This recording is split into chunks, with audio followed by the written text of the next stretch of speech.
Great to have you with us. Now, Parliament is asking the Electoral Commission to begin work on a constitutional instrument to back its work. The directive was given in a closed-door meeting between the chairperson of the Electoral Commission, Charlotte Osei, and the leadership of Parliament on Wednesday. Leadership of the House considers this as a permanent solution to recent agitations as the Commission. The meeting was held to resolve the feud between her, some commissioners, and some staff. Let's get some more details on what transpired, and Joy News editor Fred Smith has joined me in the studio. Fred, what else do we know about this meeting? Well, we do understand that at the meeting, the conclusion was that the Electoral Commission comes up with a constitutional instrument that will guide how they operate at the Commission, because one of the accusations that have come up was that the deputy commissioners were acting in ways that the chair of the Commission did not like. They did not get her approval. In some cases, you have people acting in capacities that they've not been assigned to and things like that. Things were happening anyhow. So they've been asked to put together a constitutional instrument that will spell out everybody's role, your responsibilities, such that nobody's role conflicts with the other person. That's the first point that was raised. But all of these things happened at a point where Madame Charlotte Osei raised a concern about how her deputies were acting. The fact that they don't, give her the recognition that she is the chair of the commission. And she raised these issues in her response to the petition against her. Exactly. No. Yeah, these issues are contained in the petition as well. So she briefed Parliament, the parliamentary leadership, on these matters as well, and said that there are times that some of them travel out of the country and she's not aware, and she feels that this is very dangerous for the work of Parliament. So there was some suggestion that, well, in this situation, considering what has happened at the Electoral Commission, what do we do? Should she step aside? Should she continue? The leadership of Parliament they told her that it is not the right thing to do right now because there's a petition before the President, and yesterday we heard that that has been referred to the Chief Justice, and the Chief Justice has also taken action on that, and therefore there was it will be improper for her to jump the gun. Let's wait for this process to continue. If the President wants her to step aside, then the decision is made. But in that meeting, whose idea was it for her to step aside? Well, we are not sure whose idea this is. We can't disclose that for now. But it was a general consensus. Which she agreed to. Exactly. But the leadership told her, do not take that decision, and that the President should take it. Right. Thank you very much, Fred Smith, for bringing us those details of that meeting that occurred yesterday between Charlotte Osei and leadership of Parliament. Now, we'll be staying with this aspect of the story, that is whether or not the commissioners, not just Charlotte Osei, but the two deputies who are being named in this issue should step aside as investigations continue. This is because the Institute for Democratic Governance, IDEC, and the Civic Forum Initiative, CFI, in the statements released yesterday have called for a temporary removal of these three officers and an appointment of an interim chair of the commission to steer the affairs of the body. Private legal practitioner Clara Berry Kasati, however, disagrees with this opinion, saying the timing is wrong for this move. By giving a petition to the President, forwarding the petition to the Chief Justice, it means officers have to step aside. And all of our public officers who have security of tenure are, because like I said, by starting a process doesn't necessarily mean that there is merit or there is no merit. Anybody can start a process.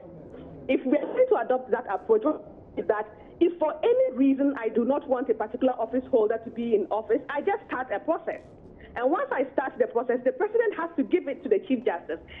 The petition is given to the Chief Justice. We are calling for people to step aside. So the calls for anybody to step aside at this stage are premature. That's not what the law says. Only after a committee has been set up that would be legitimate. Right, let's seek another legal opinion on the matter apart from Clara Berry Kasati, who we just heard. And on the line with us is lawyer Martin Pebu. Thank you very much for your time, sir. What is your view on this issue? In your view, should Madame Charlotte Osei and her deputy commissioners step aside whilst investigations continue? yes, yes, without doubt, that would be the best for this country. You see, the way the controversy is raging, you can gauge from the media and everything that this matter is attracting so much attention. It's taking attention. So the best would be that these three persons be suspended or they can easily stay away, okay, so that these matters be gone into. And ultimately, it would even have been better if they resigned so that we don't have to go through this long legal process. But according to Madam Clara Berry Kasati, in the provisions of the law, it is only after the committee by the Chief Justice has been set up and she's made that recommendation to the President that the President, on his discretion, can decide if the three of them should step down, and that it is too premature given the circumstances. No, I don't subscribe to that submission.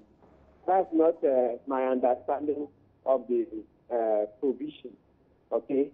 If remember, if in actual fact that submission would fly in the face of the law. Look, you don't know what the committee is going to recommend, and the Constitution is clear. The President has to abide by the recommendations of the committee. So, if let's say the committee says, oh, they're assuming, hypothetically, that the committee says the charges have been proven, that X, Y, Z is liable, and so let's remove X, Y, Z. Would you then say that that is the time that instead of removing X, Y, Z, the President would then say, let's suspend? No. Suspension serves its purpose best while the proceedings are ongoing, so that, you see, in the eyes of the law, it's clear to everybody that you are the person being investigated is not in charge of the institution at that time. And so it generally will be seen in the eyes of the public that the investigations can go on unimpeded. Not that the person may impede, but the impression, so that there will be no impression that there is a possibility of impeding the investigation. You see? Right, but lawyer, at this point, has the investigation begun? Because from what your colleague lawyers tell us, the President has simply referred it to the Chief Justice, and the Chief Justice is now going to constitute a committee for a prima facie case to be found against her. So at this point, has the investigation begun? Oh, the prima facie is also part of the investigation. Yes, that's a prima facie. It's part of it. That's the first step. But so even that has not begun, has it, lawyer? Oh, no, we wouldn't know for a fact yet because it's just been referred to the CJ. That's why we say when you say step aside, we're not saying the person is being removed. It's just for the process to be cleared. You don't know how long it's going to stay with the Chief Justice for the prima facie determination. And when they finish, even though we say forwarding the letter, it may take some days for it to come back to the President. Okay? Even when the Chief Justice is done. Even assuming the Chief Justice were to make a determination that there is no prima facie case, it will take some time for it to come back to the President. You see? Right. Lawyer, away from that particular aspect of the issue, you were saying that maybe at the end of everything, if the woman is found or these three people are found culpable, then they are asked to step aside. At the end of this matter, if they are not found culpable and we ask them to step aside, is that not, are we not acting against them in any way? No, public officers, that's why I said there are two, they're stepping aside. I think that word, let's not use it because it can confuse us. There are two things here. The two things as I understand are that, one, they may be suspended or they themselves will voluntarily say, look, we'll stay away from office, okay, during the investigation. Yes, okay. That is different from when the committee has finished its work. If the committee finishes and they are not found liable, it is within their right to return to office. But the problem with that one is that, look at what they've thrown out into the media. Let's not forget, it's not just law alone. How many lawyers are in this country? I think they say about 8,000. Majority of our people are lay people.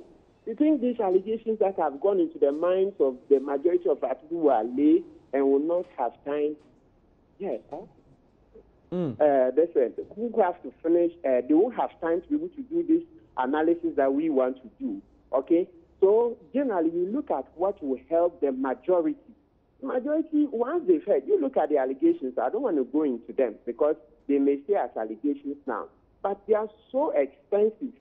Yes, they are so expensive that the best you can do. That's why I said this. So lawyer, are you suggesting that whether or not the allegations are true, because of how serious they are, the people should not go back to work?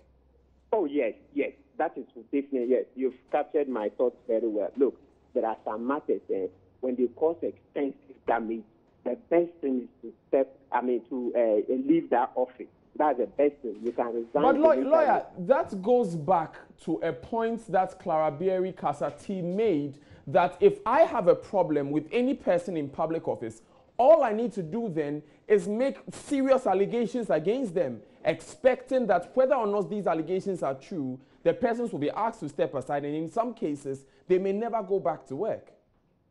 Well, what do you call normative? Let's say in theory, you cannot exclude such instances, but we are dealing with the practical everyday life. Okay, so we are dealing with the practical situation. This particular one, does it look like that to a lay person? You haven't read these allegations. Do they look like this trumped up matters? You see, each side has its own. Each side have their own story. So this one doesn't fall into that category. So I would prefer to say let's take them case by case. Okay. Thank you very much, Lawyer Martin Pebu, for your time. He's a private legal practitioner, and he was giving us his opinions there on this issue that has bedeviled us. Of course, there are a lot more angles to this issue that we will be dealing with in later bulletins. We'll be bringing the latest on that. Let me just remind viewers that we are standing by to bring you that press conference that the Education Minister is organizing to explain the details of the free SHS system. But now